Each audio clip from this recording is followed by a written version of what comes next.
مرحبا، كيفكن؟ شو الأخبار؟ اليوم أكلتنا محبوبة الجماهير المحاشي مع أديد الباذنجان. خليكن معي وشوفوا كيف رح أعملها. أول شي ببلش بحفر الكوسة. بعد ما نضفتها كتير منيح بشيل الزوائد يلي بالكوسة من فوق ومن تحت، وببلش باخد قياس الكوساية وبدخلها وبحفر مثل ما مبين بالفيديو.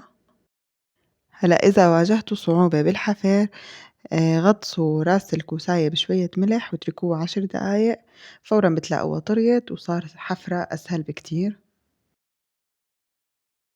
بتخلص من لب الكوساية وبتركها رقيقة قد ما أحسن مثل ما مبين بالفيديو. هلأ بنقع 3 أكواب من الرز قصير الحبة اللي هو الرز المصري، وبنقعه بعد ما صولته كتير منيح، وبلش بحضر الباذنجان.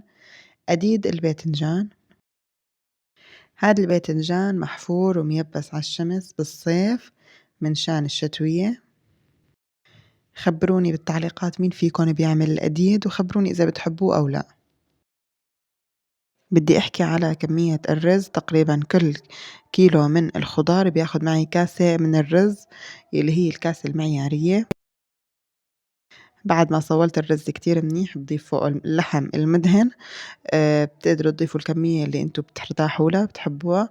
بعدين حطيت ملح، فلفل أسود، ورس، وكمون، وعصفر. فركتهم بإيدي للعصفر منشان يطلع اللون الحلو.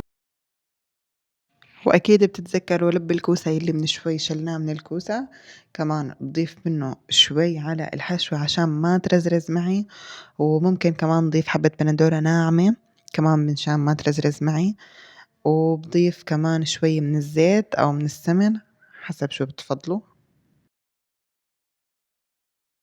وبخلط الحشوة كتير منيح. وخلونا متفقين إنه هذا الفيديو للناس يلي بتحط الكمون بالحشوة. الناس يلي ما بتحط كمون بالحشوة هذا الفيديو مو إلكن. هلأ ببلش أحشي الخضار يلي عندي. شوفوا الباذنجان كيف صار بعد ما فورت عليه، صار طري وسهل إنه نحشيه. بحشي الباذنجانة تقريبا نصها أو أقل شوي. وبعدين بتأكد يعني بعد ما هيك دقت مرتين على إيدي لحتى تنزل الرز كله. وكمان نفس الشي بالكوسة، بحاول إني أنا بعد ما أحشيها كل شوي إني أنا أحرك الكوساية أو دقها على إيدي أو خضة، المهم أتأكد إنه هي متعبية بس نصها لا أكتر ولا أقل.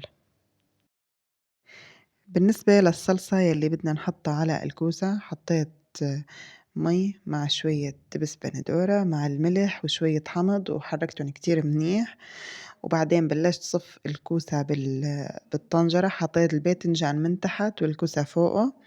وبعدين حطيت فوقه تتقيلة خفيفة يعني. وبعدين حطيت فوقه معلقة كبيرة من الثوم المهروس ومعلقة كبيرة من النعناع اليابس.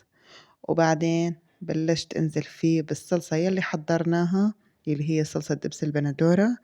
وكملت يعني حطيت يعني كملت بمي مغلية لحتى تصير غمرن. وهي ما شاء الله الطبخة بعد ما استوت وطفينا عليها. يعني شو بدي أحكي لكم عن الريحة، بسم الله ما شاء الله. هاي الأكلة ما في اتنين بيحكوا عليها لأنه يعني غير شكل كيف ما تحضرت طيبة. بكمون بلا كمون بعصفر بلا عصفر كيف ما كانت طيبة. حتى بالأديد كتير طيبة. الناس اللي ما جربت الأديد نصيحة إنكم تجربوه. وهيك بنكون وصلنا لنهاية فيديو اليوم. إذا عجبكم الفيديو لا تنسوا اللايك والاشتراك، ولا تنسوا تكتبوا تعليق حلو تاخدوا عليه أجر لو حدا غيركم قرأه. وسلام.